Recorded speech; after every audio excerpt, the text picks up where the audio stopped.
Hi, my name is Sydney Brandeis, and today we have a special guest, Scott Krawitz, joining us for a Hype Talk. Mr. Krawitz is an executive coach and is here to talk to us today about growth for technical leaders. So let's jump right into it. My first question is, how do you define a technical leader? Excellent. Well, first off, Jennifer, thank you for having me here, and great question. So the simple answer is I would define a technical leader as anyone who is responsible for things as well as people. Okay, I hadn't thought about it like that, but that's interesting. So what are the top challenges that this group can face when it comes to growing in their role? And are those personal or professional? Great question, Jennifer. And so, the reason I set on this as a focus of my coaching practice is I'm actually a technical leader myself. That's my background. And, the challenges I saw, one of the primary ones is always getting a seat at the table. So as a technical leader, a lot of times other executives, the CFO, the COO can question, does this technology leader really understand our business, how we make money, what our goals are, what markets we want to get into? Do they have the credibility in that area of knowledge? And do they have the actual business acumen? Do they have the background to really be able to get a seat at the table? So that's the first challenge. In addition, I found many technology leaders have challenges communicating up, down, and laterally. So what that means is when they have to message something to subordinates versus having to message something to their peers or their superiors, sometimes there's challenges with adapting the message and actually being heard. And then finally, executive presence. So, just by the nature of the job, a lot of technically minded leaders love technology, love more technical subject matter, analysis, but it can be a real challenge when they have to inspire a group of people to follow them. Is it like Antoine Saint-Exupéry, I'm going to paraphrase this, said, if you want to have people build a ship, don't tell them to go and get like hammers and planks, teach them about the wonders of the sea. So a lot of technical leaders have trouble communicating the wonders of the sea to their constituents. I love that metaphor. That's amazing. So you speak about these challenges, but what can these technical leaders do to address the challenges? Sure, great question. And again, the role of CTO, Chief Technology Officer, CIO, Chief Information Officer, CSO, Chief Science Officer. A number of these have not been around for a long time, maybe a couple decades at most, at least on the CTO front. So again, getting that seat at the table has been tough, and accordingly, it's been tough to get access to professional and personal growth resources that are usually reserved for the rest of the C-suite. Again, CEO, CFO, COO. So the first thing that a technology leader can do or technical leader can do is focusing on the three-legged stool of personal, professional, and business growth. Like always trying to be the best version of themselves, working on their technical skills, but also trying to get a little understanding of business. How is it that companies make money? How is it that companies grow, and what holds them back? In addition, they can ask for feedback and listen.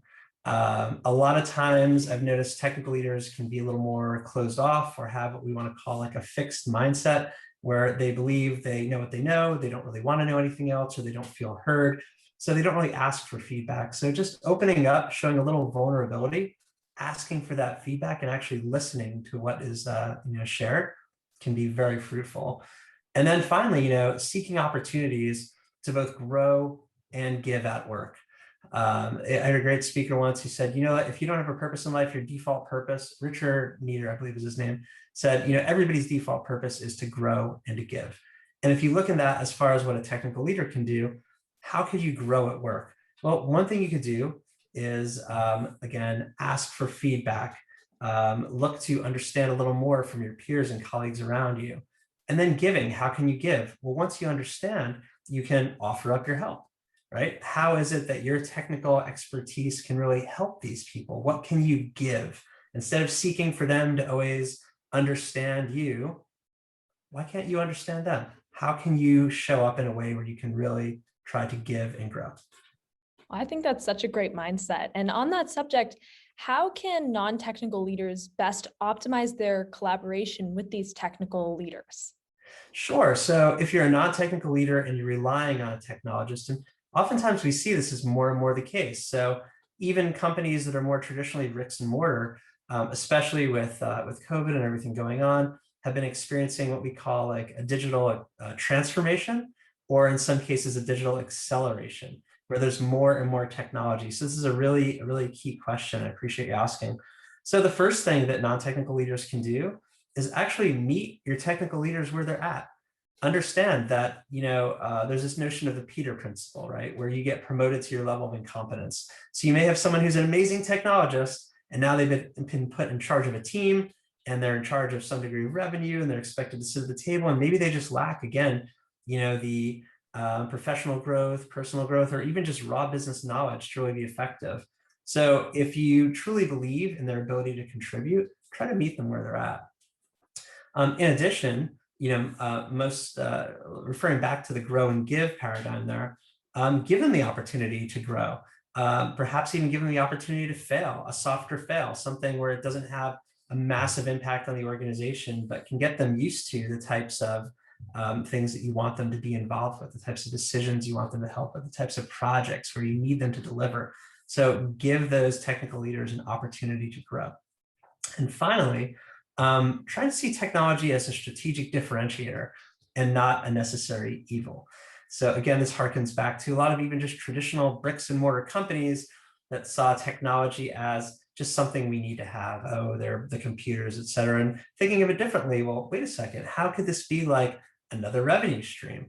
How could we use this to increase the value of our company if we're looking to sell? How can we use this to actually drive engagement? There are a lot of studies out there. I believe a Gallup study that said only like 30% of the US workforce is actually actively engaged, and the other 70% are just showing up. And then a portion of them are actually actively disengaged. These are folks you need to watch out for. But, a lot of it, I would argue, stems around, setting up an environment where you can actually focus on what is your passion. So if you're using technology that's really holding you back, if you're having to enter data 3 times into different systems and spending all your time on technology that is not user-friendly, it can really drag you down, from the amount of time you have to spend, just how it makes you feel. So, if you could start to see technology as a strategic differentiator, it can really drive engagement, profitability. I mean, the effects are far reaching, Jennifer. No, I hadn't thought about the value of technical leaders, but you're really teaching me a lot here. So what are 3 steps that technical leaders can take to fuel their growth and impact? Well, great question, Jennifer. And it's as much as we might be talking about rocket scientists, it's not rocket science to actually, take technical leaders to the next level. So the first thing a technical leader might consider is joining an executive peer group.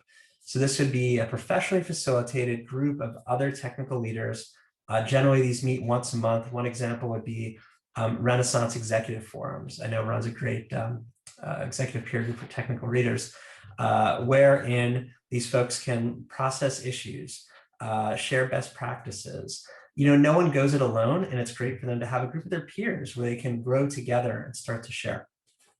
Another thing could be to get an executive coach. Getting one-on-one coaching can be an amazing way to grow. Look, nobody goes it alone. A lot of the best leaders in the world know that the value of executive coaching far exceeds whatever cost there is. It's the value of a collaborative, confidential conversation where you can talk about things that you can't really talk about with, say, your CEO, or maybe for confidentiality reasons, even just another peer in the space. And finally, adopting a growth mindset versus, a fixed mindset. Thinking about how can I grow? How can I give? What can I do to grow myself? Understanding that for whatever I know, there's a lot that I don't, and being vulnerable to asking for feedback and seeking out ways to grow. Those are 3 ways that technical leaders can look to grow. Wow, I love those. Those are going to be so helpful. So, going back to your second point about executive coaching, we will be linking all of your information below for anybody that's interested in some executive coaching. And before we finish, if you don't mind, I'd just like to ask you a little bit about your personal experience as a technical leader, since you did say that you are a technical leader. So could you tell us a little bit about some of your experiences, the challenges, the benefits? Sure, happy to share. So I started out as a network engineer, and then I was an IT manager. I was a technical project manager, and then I started a business where I personally acted as a fractional or part-time CTO and CIO. We had other CTOs and CIOs as well out there, really trying to help companies to get that technology strategy in place. And what it helped me see is exactly what we spoke about today, Jennifer, that so often technologists are not getting a seat at the table. So a lot of times I'd have to fight to get my point heard. And I went through an MBA program and a lot of different training just to try to wrap my arms around the way the business operated, so I could better be heard. And I started seeing that the challenges I was experiencing were not just mine. When I interact with other technology leaders at some of my client organizations, I would see that they were feeling the same, that they'd suggest projects and they were always shot down. They tried to get into steering committee meetings, it would never happen. They wanted that title of CTO, but somehow they were stuck at director and they didn't quite know why. So, getting in there and actually rolling up my sleeves and helping them out, as well as doing this for some of my own businesses, has definitely helped to open my eyes to their challenges. And executive coaching is a really broad practice, and that's why I've chose to focus on technical leaders. Well, thank you for diving in there and, giving all the technical leaders out there some advice. Sure. Well, thank you, Mr. Krawitz, for joining us on today's Hive Talk. We really appreciate all of the advice that you're giving our users, and we hope to have you back soon. Thank you so much for the opportunity, Jennifer. I really appreciate it.